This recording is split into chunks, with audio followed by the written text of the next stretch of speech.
Hello बच्चों, चलिए प्रश्न को पढ़कर समझते हैं। पक्षी में लिंग निर्धारण की क्रियाविधि को रेखा चित्र द्वारा समझाइए। मुख्य अवधारणा। इस प्रश्न की हम मुख्य अवधारणा देख लेते हैं। मुख्य अवधारणा। अवधारणा।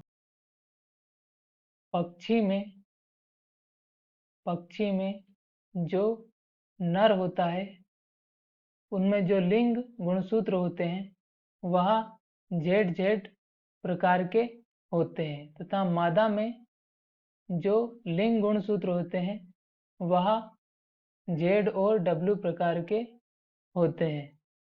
अतः पक्षियों के नर समयुग्मकी होते हैं। समयुग्मकी होते हैं तथा मादा विषम युग्मकी होती है। विषम युग्मकी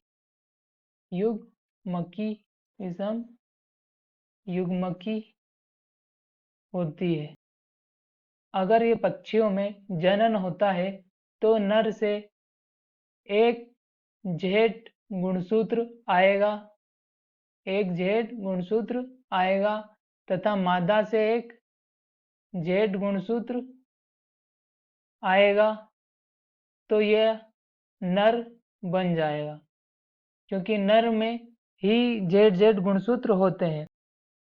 या नर से एक जेड गुणसूत्र आएगा, नर से एक जेड गुणसूत्र आएगा तथा मादा से एक डब्ल्यू गुणसूत्र आएगा तो यह मादा संतति का जन्म होगा, क्योंकि मादा में ही जेड और डब्ल्यू गुणसूत्र पाए जाते हैं।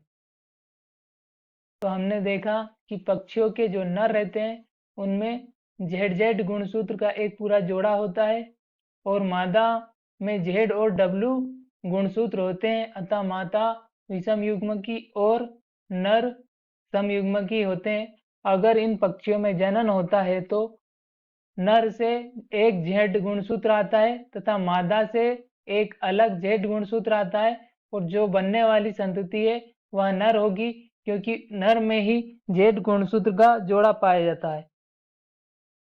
या फिर नर से जेड गुणसूत्र आता है और मादा से डब्ल्यू गुणसूत्र आता है और बनने वाली संतति मादा होगी, क्योंकि मादा में ही जेड और डब्ल्यू गुणसूत्र पाए जाते हैं।